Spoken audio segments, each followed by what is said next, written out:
제주 한경면 야산 살인 사건. 2015년 4월 1일 제주시 한경면 저지리의 야산은 고요했다. 바람이 나뭇잎을 스치며 부드러운 소리를 내고 멀리서 새들이 지저귀는 소리가 간간히 들려왔다. 이곳은 제주도의 북서쪽 끝자락, 관광객보다는 현지 주민들이 더 자주 찾는 한적한 마을이었다. 저지리는 푸른 들판과 낮은 언덕이 어우러진 곳으로 특히 봄이면 약초를 캐려는 이들로 소박한 활기를 띠곤 했다. 그날도 한 주민이 약초 바구니를 들고 야산을 오르고 있었다. 그의 이름은 박영수. 60대 초반의 농부였다. 그는 이 길을 수십 년간 걸으며 계절마다 다른 풀과 뿌리를 채취해왔다. 오늘은 쑥과 더덕을 찾으려던 참이었다. 오전 10시경 박영수는 익숙한 오솔길을 따라 언덕을 오르다 문득 이상한 기운을 느꼈다. 평소와 달리 공기가 무겁게 느껴졌고 숲속에서 나는 냄새가 어딘가 낯설었다. 그는 걸음을 멈추고 주위를 둘러보았다. 나무 사이로 햇빛이 비치며 반짝이는 풀잎들, 그리고 그 너머로 언뜻 보이는 검은 비닐 뭉치. 처음엔 누군가 버린 쓰레기일 거라 생각했다. 제주도의 한적한 곳이라 해도 간혹 등산객이나 관광객이 쓰레기를 두고 가는 일이 있었기 때문이다. 하지만 가까이 다가가자 그의 심장이 빠르게 뛰기 시작했다.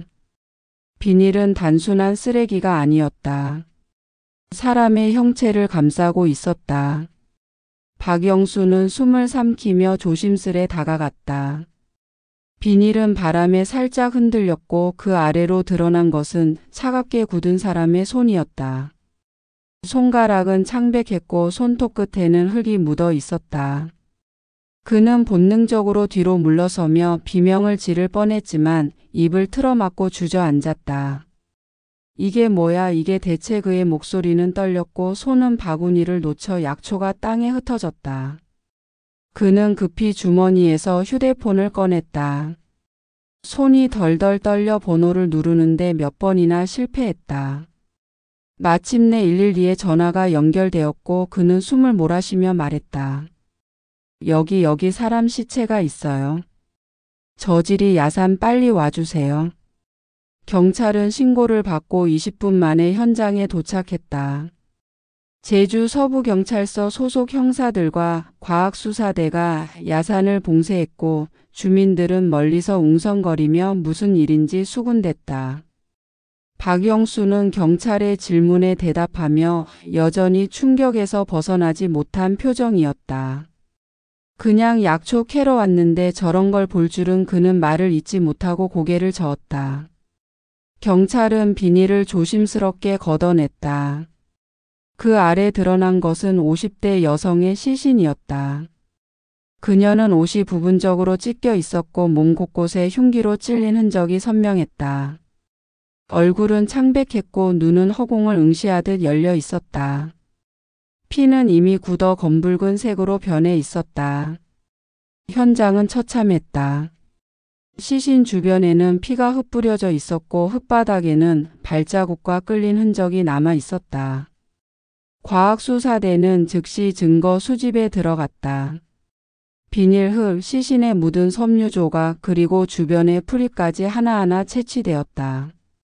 형사들은 이곳이 단순한 유기 장소인지 아니면 범행 현장인지 판단하기 위해 주변을 샅샅이 조사했다. 나무 사이에 끊어진 가지, 짓밟힌 풀, 그리고 멀리 떨어진 곳에서 발견된 피 묻은 돌. 이 모든 것이 범행의 흔적을 말해주고 있었다.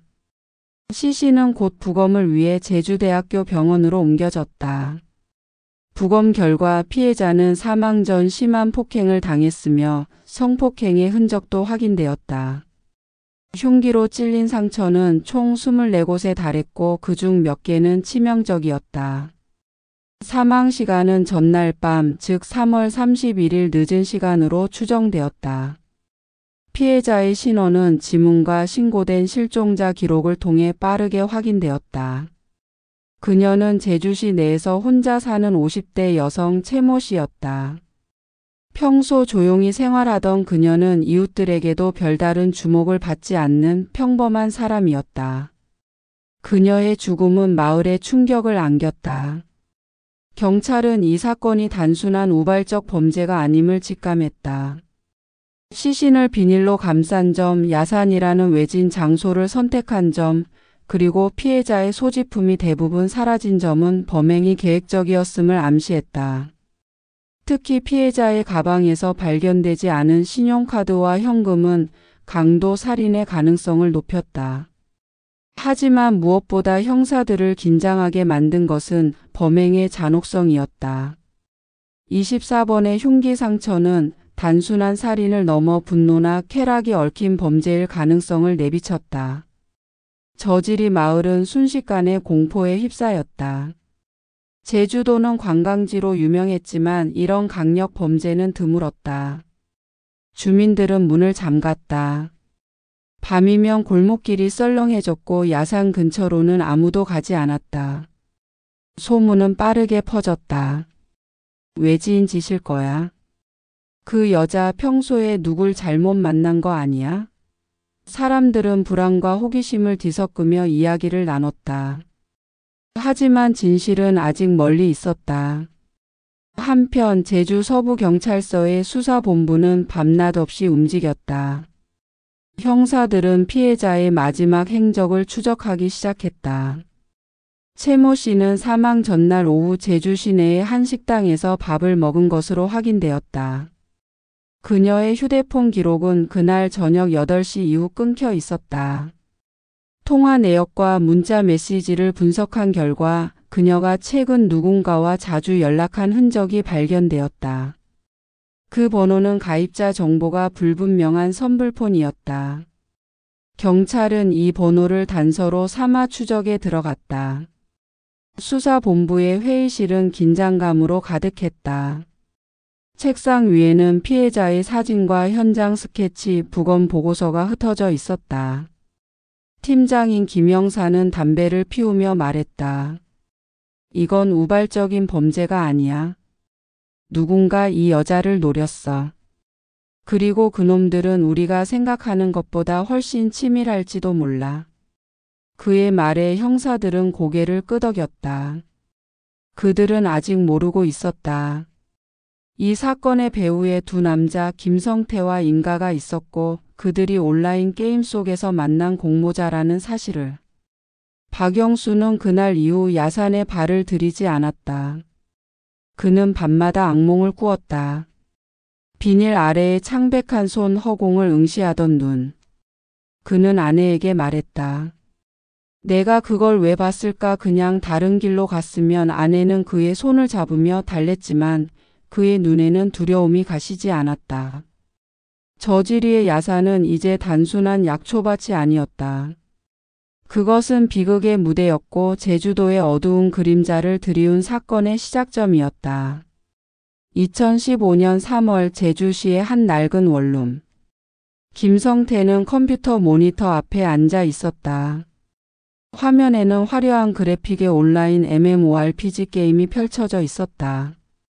그의 캐릭터 블랙울프는 가상의 세계에서 몬스터를 사냥하며 동료들과 채팅을 나누고 있었다. 김성태는 제주에서 태어나고 자란 평범한 청년이었다. 고등학교를 졸업한 뒤 안정적인 일자리를 찾지 못하고 편의점 아르바이트와 배달 일을 전전했다. 그는 늘 돈이 부족했고 제주의 좁은 세상에서 벗어나고 싶다는 막연한 꿈을 꾸었다. 하지만 현실은 그를 짓눌렀다. 게임은 그의 유일한 도피처였다. 그곳에서 그는 현실의 무기력한 자신을 잊고 강인한 전사로 거듭났다. 서울에서 제주로 내려온 임가 32세도 비슷한 처지였다. 그는 제주시 외곽의 허름한 원룸에 살았다. 임가는 어린 시절부터 불안정한 가정에서 자랐다. 20대엔 소규모 사업을 시도했지만 번번이 실패했고 도박으로 진 빚은 그를 끝없이 괴롭혔다. 제주로 온 건 새로운 시작을 위해서였지만 현실은 달라지지 않았다. 그는 낮엔 건설 현장에서 일용직으로 일하고 밤엔 게임에 빠졌다. 그의 게임 닉네임은 섀도우. 그는 게임 속에서 냉철하고 전략적인 플레이어로 알려져 있었다. 김성태와 임가는 같은 게임 서버의 길드에서 만났다. 몇 달 동안 함께 퀘스트를 수행하며 그들은 자연스럽게 가까워졌다. 그들의 대화는 처음엔 게임에 국한되었다. 몬스터의 약점, 아이템 거래, 길드 전술. 하지만 디스코드로 음성 채팅을 시작하면서 대화는 점차 사적인 영역으로 넘어갔다. 어느 늦은 밤 게임을 마친 뒤 이어진 대화에서 임가가 말했다. 제주에선 돈 벌 기회가 없어. 빚만 늘어나. 그의 목소리는 피곤하고 날카로워. 김성태는 맥주 캔을 따며 맞장 붙였다. 그러게. 여기선 뭐든 줘봐.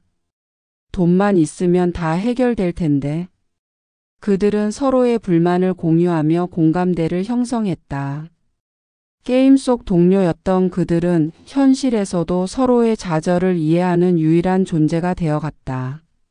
3월 중순 또 한 번의 긴 대화가 이어졌다.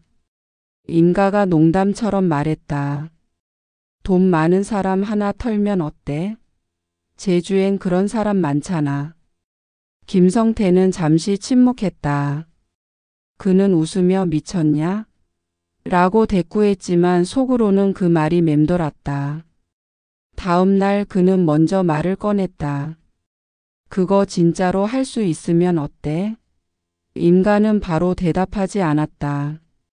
대신 그는 차분히 물었다. 너 진심이야? 그 순간 둘 사이에 묘한 긴장이 흘렀다. 농담으로 시작된 대화는 점차 구체적인 계획으로 변해갔다. 그들은 몇 주 동안 디스코드를 통해 범행을 논의했다. 얼굴을 마주한 적은 없었지만 게임과 음성 채팅은 그들을 하나로 묶었다. 그들은 목표를 정했다. 돈이 있는 사람, 그리고 쉽게 접근할 수 있는 사람. 피해자 최모 씨는 우연히 그들의 레이더에 걸렸다. 그녀는 제주 시내에서 혼자 사는 여성으로 은행에 제법 큰 돈이 있다는 소문이 돌았다.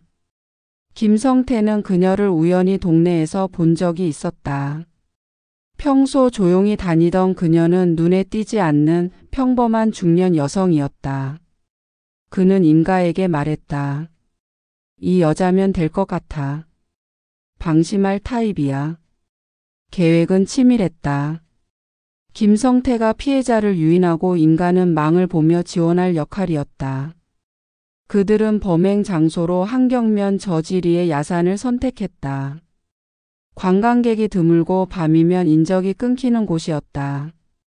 김성태는 흉기를 준비했고 임가는 시신을 감출 비닐과 장갑을 구했다. 그들은 피해자의 신용카드를 털 계획도 세웠다.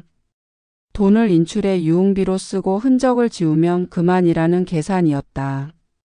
그들의 대화는 점점 더 냉혹해졌다. 절대 잡히면 안 돼. 임가가 말했다. 김성태는 고개를 끄덕였다. 걱정 마. 완벽하게 할 거야. 3월 말 그들은 드디어 현실에서 만났다. 제주 시내의 한 PC방에서였다. 김성태는 키가 크고 말수가 적은 남자였고 임가는 마른 체격에 날카로운 눈빛을 가진 남자였다. 그들은 어색하게 인사를 나눴지만 곧 익숙한 게임 이야기를 하며 긴장을 풀었다. PC방 구석에서 그들은 마지막으로 계획을 점검했다. 김성태가 말했다. 내일 밤이야. 준비됐지? 임가는 고개를 끄덕였다. 문제없어. 그들은 각자 집으로 돌아갔다. 그들의 가슴은 두려움과 기대로 뛰었다. 그날 밤 김성태는 잠을 이루지 못했다. 그는 방 안을 서성이며 흉기를 손에 쥐었다. 칼날이 형광등 아래에서 번쩍였다. 그는 거울 속 자신을 바라보았다. 이걸 해야 돼. 이게 마지막 기회야. 그는 스스로를 다독였다. 임가도 마찬가지였다. 그는 원룸 침대에 누워 천장을 바라보며 생각했다. 이게 끝나면 빚에서 벗어날 수 있어. 새 삶을 살 수 있다고.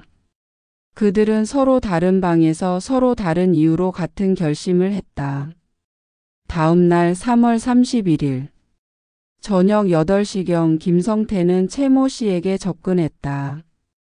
그는 그녀를 유인하기 위해 사전에 준비한 거짓말을 늘어놓았다. 그녀는 그의 말을 믿고 그를 따라갔다. 인간은 멀리서 그들을 지켜보며 망을 봤다. 야산으로 향하는 길은 어두웠고 바람만이 나무 사이를 스쳤다. 그들은 아직 몰랐다. 이 계획이 그들의 삶을 영원히 바꿀 것이라는 사실을. 그리고 그들의 범행은 제주도의 6년 만의 무기징역 사건으로 기록될 것이라는 사실을. 2015년 3월 31일 밤 9시경. 제주시 한경면 저지리의 야산은 어둠에 잠겨 있었다. 달빛조차 구름에 가려 희미하게 비치는 이곳은 낮에도 인적이 드문 외진 장소였다. 나뭇가지 사이로 부는 바람 소리와 간간히 들리는 풀벌레 울음이 고요를 깰 뿐이었다. 이곳으로 두 그림자가 조심스럽게 움직이고 있었다. 김성태와 그의 앞을 걷는 최 모 씨. 그리고 그 뒤를 멀리서 따라오는 또 다른 그림자 임가 32세. 그들은 각기 다른 마음을 품고 있었지만 이 순간 그들의 운명은 하나로 얽히고 있었다. 김성태는 최 모 씨를 유인하기 위해 치밀한 거짓말을 준비했다. 그는 그녀가 평소 혼자 사는 것을 알고 있었고 그녀의 호의를 이용했다. 그는 낮에 그녀를 우연히 만난 척하며 말을 걸었다. 아주머니, 저희 어머니가 아프셔서 약 좀 구해야 하는데 혹시 아는 약초꾼 없으신가요? 그의 말투는 간절했고 표정은 진지했다. 최 모 씨는 평소 조용한 성격이었지만 이웃의 어려움을 외면하지 않는 사람이었다. 그녀는 그의 말을 믿고 저지리 야산 근처에 약초를 아는 사람이 있다며 그를 안내하겠다고 했다. 김성태는 속으로 미소를 지었다. 계획이 착착 진행되고 있었다. 그들은 저녁 8시경 제주 시내를 출발해 한경면으로 향했다. 최 모 씨는 김성태와 가벼운 대화를 나누며 걸었다. 요즘 약초 캐는 사람 많지 않아요. 그래도 저지리 쪽엔 아직 좀 남았죠. 그녀의 목소리는 따뜻했다. 김성태는 맞장구를 치며 그녀의 경계를 풀었다. 그러게요. 아주머니 덕분에 큰 도움 받네요. 그의 손은 주머니 속에서 단단한 칼자루를 쥐고 있었다. 심장이 빠르게 뛰었지만 그는 침착함을 잃지 않으려 애썼다. 멀리서 그들을 따라오는 인간은 어둠 속에 몸을 숨겼다. 그는 손전등을 꺼놓고 오직 그들의 그림자만을 주시했다. 그의 역할은 망을 보는 것. 누군가 나타나면 즉시 신호를 보내기로 했다. 야산 입구에 도착했을 때 최 모 씨는 약간 망설였다. 여기서 좀 더 들어가야 하는데 어두워서 괜찮을지 모르겠네. 그녀는 손전등을 꺼내며 말했다. 김성태는 재빨리 대답했다. 괜찮아요. 제가 앞장 갈게요. 그는 그녀를 더 깊은 숲으로 유도했다. 최 모 씨는 그의 말을 믿고 따라갔다. 그녀는 이 순간이 자신의 마지막 걸음이 될 것이라고는 꿈에도 몰랐다. 숲은 점점 더 조용해졌고 마을의 불빛은 멀어졌다. 김성태는 주위를 살폈다. 아무도 없었다. 그는 임가에게 약속한 신호를 보냈다. 나뭇가지를 꺾는 소리. 멀리서 임가가 그 소리를 듣고 고개를 끄덕였다. 이제 시작이었다. 김성태는 갑자기 걸음을 멈췄다. 최 모 씨가 의아한 표정으로 그를 바라봤다. 왜 그래요? 그녀의 목소리에는 약간의 불안이 묻어 있었다. 그 순간 김성태의 표정이 변했다. 그는 주머니에서 칼을 꺼냈다. 칼날이 손전등 불빛에 번쩍였다. 채모 씨는 본능적으로 뒤로 물러서며 비명을 지르려 했지만 김성태가 재빨리 그녀의 입을 틀어막았다. 소리 지르면 죽어. 그의 목소리는 낮고 차가웠다. 채모 씨는 겁에 질린 눈으로 그를 바라봤다. 그녀는 도망치려 했지만 김성태의 힘이 그녀를 압도했다. 그는 그녀를 나무 아래로 끌고 갔다. 채모 씨는 필사적으로 저항했지만 그의 폭력 앞에서 속수무책이었다. 김성태는 그녀를 바닥에 쓰러뜨리고 주먹으로 얼굴을 내리쳤다. 그녀의 안경이 벗겨지고 코에서 피가 흘렀다. 그녀는 신음하며 애원했다. 제발 왜 이러는 거예요? 하지만 김성태는 멈추지 않았다. 그의 눈에는 이성이 없었다. 그는 그녀를 성폭행했고 그녀의 비명을 무시했다. 채모 씨는 점점 힘이 빠져갔다. 그녀의 눈물은 흙바닥에 스며들었다. 인간은 멀리서 이 모든 장면을 지켜보고 있었다. 그의 역할은 망을 보는 것이었지만 그는 움직이지 않았다. 그의 손은 떨렸고 숨은 거칠어졌다. 그는 속으로 중얼거렸다. 이게 맞아, 이게 맞다고. 그는 자신을 다독이며 김성태가 이를 끝내길 기다렸다. 하지만 채모 씨의 신음소리가 들릴 때마다 그의 심장은 쿵쾅거렸다. 그는 고개를 돌리고 싶었지만 그러지 않았다. 그는 이 범죄의 공범이었다. 김성태는 채모 씨가 더 이상 저항하지 않자 칼을 들어 올렸다. 그는 그녀의 가슴과 배를 무자비하게 찔렀다. 한 번, 두 번, 세 번 칼날은 그녀의 몸을 24번이나 파고들었다. 피가 흙바닥을 적셨고 그녀의 숨소리는 점점 약해졌다. 그녀의 눈은 허공을 응시하며 생기를 잃었다. 김성태는 숨을 몰아쉬며 칼을 내려놓았다. 그의 손은 피로 젖어 있었다. 그는 잠시 멍하니 그녀의 시신을 바라봤다. 그의 머릿속은 혼란스러웠다. 두려움, 후회, 그리고 묘한 쾌감이 뒤섞였다.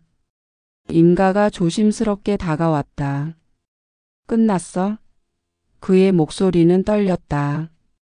김성태는 고개를 끄덕였다. 그래, 끝났어. 그들은 준비해온 비닐을 꺼내 시신을 감쌌다. 피가 새어나오지 않도록 단단히 묶었다. 그들은 시신을 야산 깊숙이 끌고 가 나무 아래에 숨겼다. 채모 씨의 가방에서 신용카드와 약간의 현금을 꺼냈다. 김성태는 그녀의 휴대폰을 부서 근처 덤불에 버렸다. 그들은 흔적을 지우기 위해 발자국을 흙으로 덮고 주변에 피 묻은 풀을 뽑아냈다. 범행을 마친 그들은 야산을 빠져나왔다. 김성태는 손을 씻고 싶었다. 피 냄새가 그의 코를 찔렀다. 인간은 말없이 담배를 피웠다. 그들은 제주 시내로 돌아와 한 ATM에서 채모 씨의 카드로 돈을 인출했다. 100만 원 남짓한 돈이었다. 그들은 그 돈으로 술집에 갔다. 맥주와 소주를 마시며 그들은 아무 일도 없었다는 듯 웃고 떠들었다. 하지만 그들의 눈에는 불안이 깃들어 있었다. 김성태는 말했다. 우린 완벽했어. 아무도 모를 거야. 인간은 고개를 끄덕였지만 속으로는 다른 생각을 했다.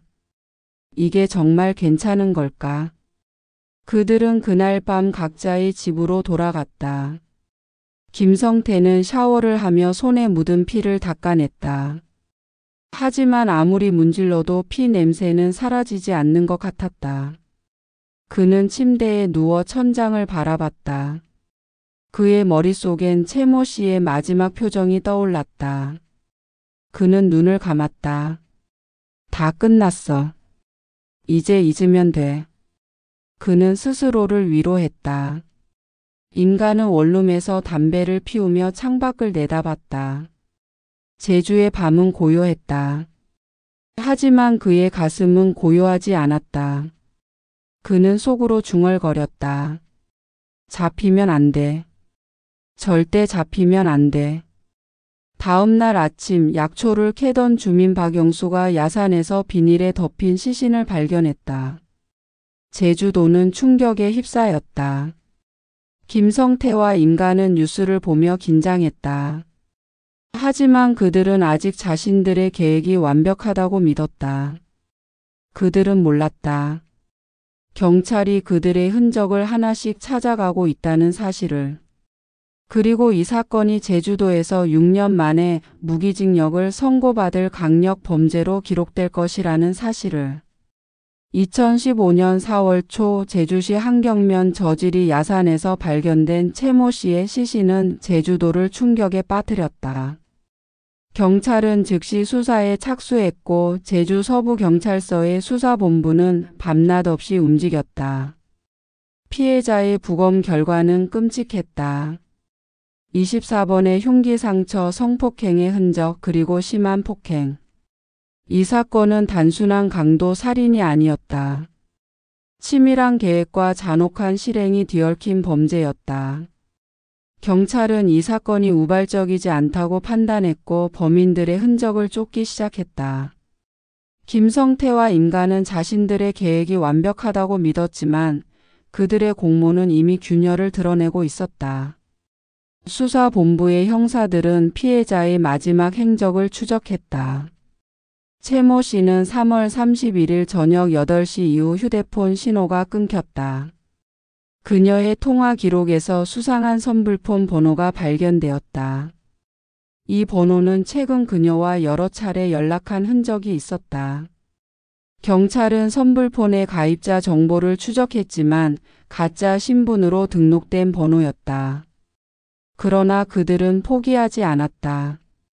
형사 김민수 42세는 팀원들에게 말했다. 이 번호가 열쇠야. 이걸 썼다면 범인은 제주 안에 있을 가능성이 높아. 그들은 통신사와 협력해 선불폰의 기지국 위치를 분석했다. 신호는 제주 시내와 한경면 일대를 오갔다. 한편 김성태와 임가는 범행 후 일상으로 돌아가려 애썼다. 김성태는 평소처럼 편의점 아르바이트를 나갔다. 그는 손님들에게 미소를 지으며 계산을 했지만 속으로는 불안이 끓어올랐다. 그는 뉴스를 볼 때마다 심장이 쿵쾅거렸다. 경찰이 야산에서 시신을 발견했다는 헤드라인이 TV를 장악했다. 그는 동료들에게 아무 말도 하지 않았지만 손이 떨릴 때마다 주머니에 숨겼다. 임가는 건설 현장에서 일하며 불안한 마음을 달랬다. 그는 담배를 연거푸 피웠다. 그의 동료들은 그가 평소보다 말이 적어졌다고 느꼈다. 임가, 무슨 일 있냐? 동료의 질문에 그는 고개를 저으며 그냥 좀 피곤해서라고 둘러댔다. 경찰은 곧 결정적인 단서를 찾았다. 최모 씨의 신용카드가 범행 당일 밤 제주 시내의 한 ATM에서 사용되었다. CCTV 영상을 분석한 결과 두 남자가 마스크와 모자를 쓰고 돈을 인출하는 모습이 포착되었다. 영상은 흐릿했지만 한 남자의 키가 크고 어깨가 넓은 체격, 다른 남자는 마른 체형이었다. 경찰은 이들이 공범일 가능성을 의심했다. 김민수 형사는 영상을 보며 말했다. 이 녀석들 조심했다고 생각했겠지만 실수를 했어. ATM은 항상 카메라가 있지. 그들은 ATM 주변의 다른 CCTV를 샅샅이 조사했다. 한편 최모 씨의 신용카드는 그날 밤 술집에서도 사용되었다. 술집 직원은 경찰에 두 남자가 와서 소주와 맥주를 마셨다고 증언했다. 그들은 현금 대신 카드로 결제했다. 경찰은 술집 CCTV에서 두 남자의 얼굴을 확인했다. 마스크를 벗은 순간이 찰나였지만 충분히 식별 가능한 영상이었다. 김성태와 임가의 얼굴이 화면에 잡혔다.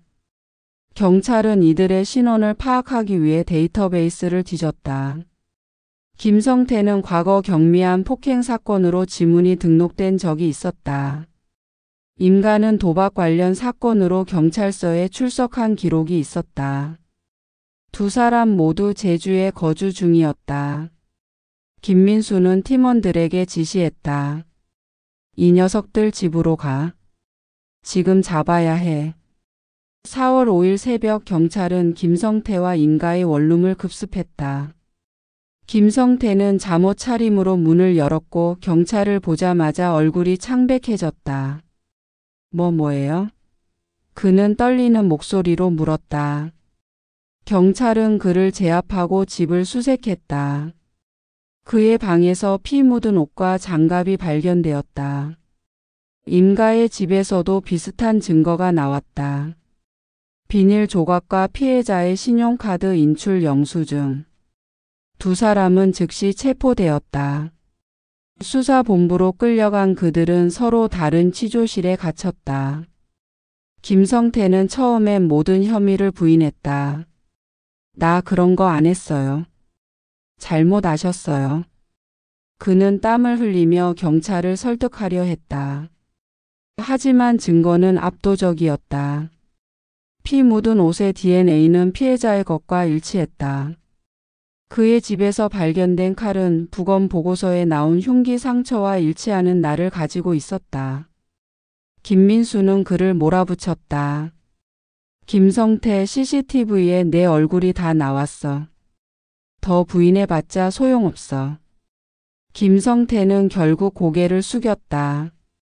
하지만 그는 성폭행 혐의만은 끝까지 부인했다. 그건 내가 한 거 아니에요. 그의 목소리는 약했지만 경찰은 그의 말을 믿지 않았다. 임가는 달랐다. 그는 체포된 지 몇 시간 만에 모든 것을 털어놓았다. 제가 망을 봤어요. 김성태가 다 했어요. 저는 그냥 도운 거예요. 그는 떨리는 손으로 물을 마시며 말했다. 그는 김성태와의 온라인 만남, 디스코드 대화, 범행 계획, 그리고 야산에서의 그날 밤을 상세히 진술했다. 그의 자백은 경찰에게 사건의 전모를 밝히는 데 결정적인 역할을 했다. 임가는 눈물을 흘리며 말했다. 저는 그냥 돈이 필요했어요. 이렇게 될 줄 몰랐어요.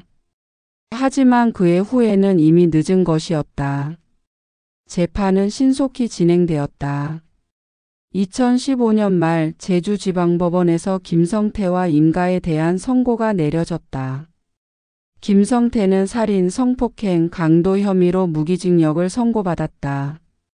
판사는 그의 범행이 극도로 잔혹하고 반인륜적이라고 규정했다. 김성태는 판결을 들으며 고개를 숙였다. 그는 끝까지 성폭행 혐의를 부인했지만 증거는 그의 주장을 무너뜨렸다. 임가는 공범으로서 살인 방조와 강도 혐의로 징역 8년을 선고받았다. 그의 자백은 형량 감경의 이유가 되었지만 그는 여전히 죄책감에 시달렸다. 판사는 이 사건은 제주도에서 6년 만에 나온 무기징역 선고 사건이라며 그 심각성을 강조했다. 재판정 밖에서는 피해자 최모 씨의 이웃들이 조용히 눈물을 흘렸다. 그녀는 평범한 삶을 살던 여성이었지만 두 남자의 탐욕과 잔혹함에 희생되었다. 제주도는 이 사건으로 한동안 침울했다. 저지리 주민들은 야산을 피해 다녔고 마을엔 불안한 기운이 감돌았다. 김성태와 임가는 각자의 감옥에서 나머지 삶을 보내게 되었다. 그들의 공모는 온라인 게임 속에서 시작되었지만 현실의 비극으로 끝났다. 김민수 형사는 사건을 마무리한 뒤 수사본부에서 커피를 마셨다. 그는 창밖을 바라보며 중얼거렸다. 이런 사건이 또 없어야 할 텐데 하지만 그는 알고 있었다. 세상엔 여전히 어두운 그림자가 존재한다는 것을. 그리고 그 그림자는 언제든 다시 나타날 수 있다는 것을. 제주도는 다시 평온을 되찾으려 했지만 저지리 야산의 비극은 사람들의 기억 속에 깊이 남았다.